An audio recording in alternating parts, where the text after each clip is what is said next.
Fala, gente boa, tudo certo com vocês? Ó, hoje é o Dia da Terra. Por isso que eu vim aqui nesse milharal, na região de Palotina, para falar sobre solo. Eu conversei com um engenheiro agrônomo que ele é especialista em solos. Antes de ouvir a primeira fala dele, não esquece de já deixar seu joinha. Também se inscreve no canal, ativa o sininho para você receber mais notificações da gente. Aí o YouTube vai entender que o conteúdo é bacana e vai entregar mais para vocês. O solo para a cooperativa, para os associados dela, é o bem talvez mais importante para o agricultor, né? Diríamos que não maior apenas do que a sua família, mas é onde no final do dia se concentra a maior parte da riqueza de uma propriedade rural do seu dono, do agricultor. Então, nós entendemos que se o agricultor não zelar por esse seu patrimônio, pelo seu solo, pela sua conservação, né, a tendência é que ele aumente a sua produção, sim, ele aumente, mas a cada vez com custos maiores, né, sendo que ele poderia aumentar a sua produção com um solo mais bem conservado, mais bem cuidado, com uma otimização dos custos de produção muito melhor. É interessante o produtor estar alinhado com o técnico seu de confiança, né, o engenheiro, o especialista em solo, para poder indicar certo o manejo correto, para ter a qualidade boa do produto final. Porque é isso que interessa, né? E sempre o solo é muito importante, porque é dele que sai a riqueza da família, do campo. A inovação está em resolver velhos problemas de maneiras diferentes. Então, algumas coisas não mudam.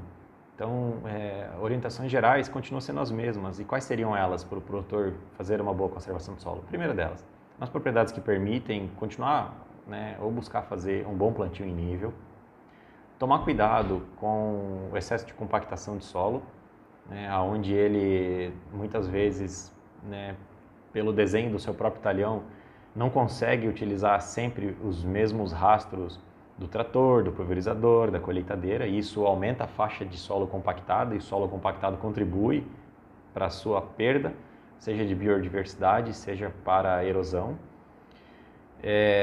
Utilização de terraços, de sistemas de terraceamento, seja em nível, seja em desnível, bem como plantas de cobertura, que seria de tempos em tempos ela rodar, o produtor plantar parte da sua propriedade com culturas diferentes, realmente fazendo um sistema de rotação de cultura, né?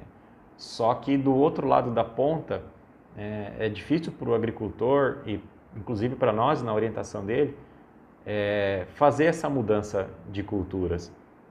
Principalmente quando a gente olha, né, o preço das commodities, soja e milho, nos patamares que estão, né, como a gente vai falar para o agricultor deixar de plantar um milho, deixar de plantar uma soja?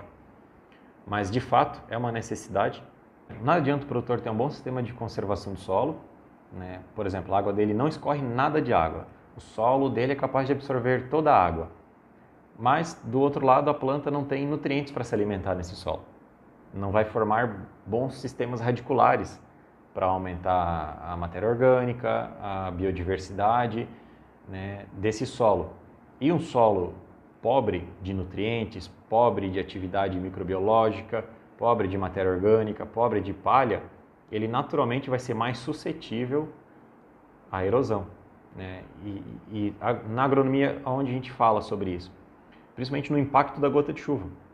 Por exemplo, um solo sem palha.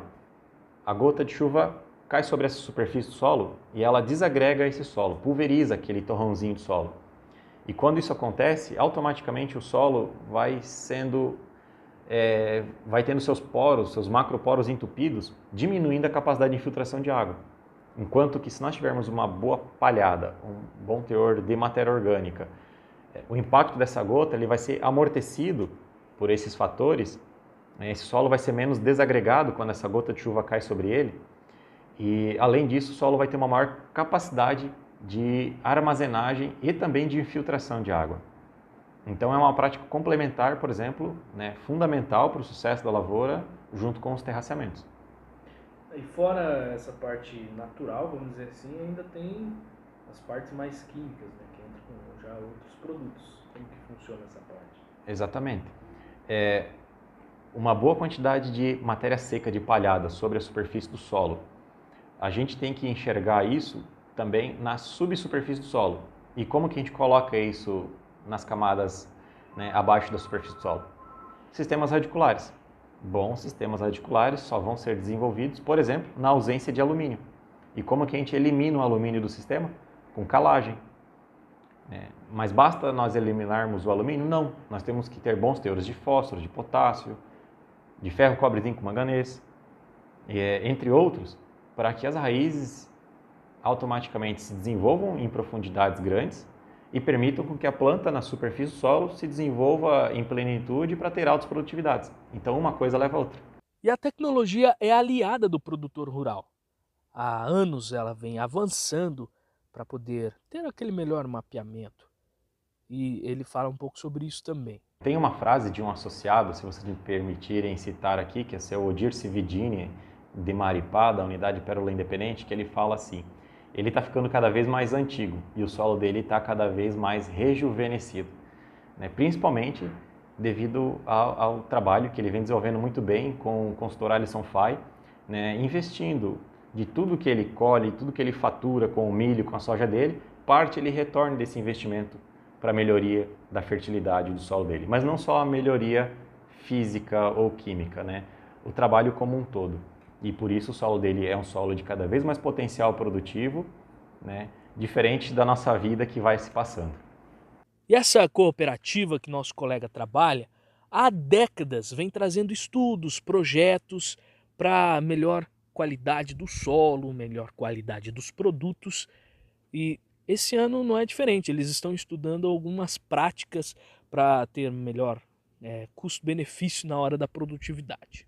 O primeiro projeto que a gente não pode esquecer de destacar são os projetos de agricultura de precisão na cooperativa. Solo bem nutrido, plantas mais bem desenvolvidas, automaticamente maior quantidade de palha, maior quantidade de raízes, né? E é um ciclo virtuoso. Porém, isso por si só não resolve quando nós temos uma chuva que normalmente ela acontece a cada 10 ou a cada 15 anos, que são as máximas chuvas intensas, que independente da quantidade de palha que nós tivermos sobre o solo, elas vão levar a palhada morro abaixo e solo junto. E aí, nesse momento, a gente precisa ter um terraço bem dimensionado. E para esses projetos de terraceamento, né, tem os dados de suporte do IAPAR, do IAC, que são órgãos antigos já de pesquisa com dados que atendem à necessidade, mas muitas vezes, para a implementação deles a campo, o serviço ainda é muito manual.